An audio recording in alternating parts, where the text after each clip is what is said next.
ஆமென்.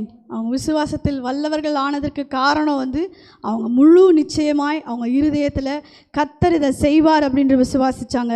17வது வசனத்தை நான் வாசிக்கிறேன். அவன் தான் விசுவாசித்தவருமாய் மரித்தோரை உயிர்ப்பித்து இல்லாதவைகளை இருக்கிறவை போல அழைக்கிறவருமாய் இருக்கிற தேவனுக்கு முன்பாக நம்ம எல்லாருக்கும் தகப்பனானான். ஆமேன். ஒரு பிள்ளை கூட இல்லாத ஒருத்தர் இன்னைக்கு வசனம் சொல்லுகிறது விசுவாசிகள் எல்லாருக்கும் அவன் தகப்பனானான். காரணம் அவன் கர்த்தர் மேலே வைத்த நம்பிக்கை. இப்போ நம்ம வாசித்தோம், அவன் விசுவாசத்தில் பலவீனமாக இருக்கல, சாராளுடைய கற்பம் செத்து போயிடுச்சுன்னு நினைக்கல, எதுவுமே அவன் நினைக்கல. அவன் நம்பினதெல்லாம் ஒன்றே ஒன்று தான், கர்த்தரை நம்புகிறேன், அவர் வாக்கு தத்தம் பண்ணினவர் உண்மையுள்ளவர் என்று நம்பினான். ஆமேன். அதை தான் நம்ம வசனத்தில் வாசிக்கிறோம். அவன் முழு நிச்சயமாய் தேவன் வாக்குத்தத்தம் பண்ணினதை நிறைவேற்ற வல்லவராய் இருக்கிறார் என்று முழு நிச்சயமாய் நம்பி தேவனை மகிமைப்படுத்தி விசுவாசத்தில் வல்லவனானான். அப்போ முழு நிச்சயமாய் நம்புறது மாத்திரம் இல்லை, தேவனை மகிமைப்படுத்துறதுனா என்னது? அவர் செய்வார் என்று அறிந்து அவரை மகிமைப்படுத்தி கொண்டே இருந்தான். ஆமேன். நீங்கள் அவர் வாக்குத்தத்தம் கொடுத்துட்டாரு செய்வாருன்னு நீங்கள் அப்படியே விட்டுட்டு போகிறவர்களா அல்ல. அவர் என்ன சொன்னாரோ அது உங்கள் வாழ்வில் நிறைவேற்றி முடிக்கிற வரைக்கும் அவரை மகிமைப்படுத்தி கொண்டே இருங்க, அவரை உயர்த்தி கொண்டிருங்க.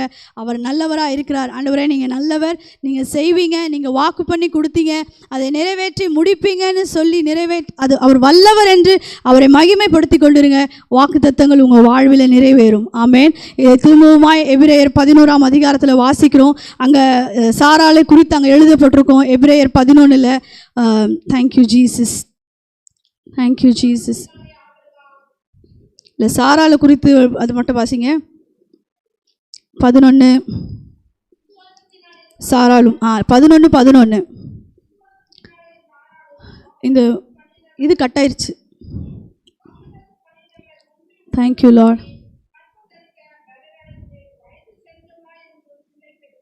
ஆமேன். இந்த வசனம் சொல்லுகிறது, விசுவாசத்தினாலே சாராளும் வாக்குத்தத்தம் பண்ணினவர் ஆபிரகாமை குறித்து தான் நம்ம ரோமரில் வாசிச்சோம். இங்கே சொல்கிறாங்க அவரு மாத்திரம் விசுவாசத்தில் இல்லை, இந்த அம்மா அவங்க இருதயத்தில் விசுவாசித்தாங்க. ஆமேன்.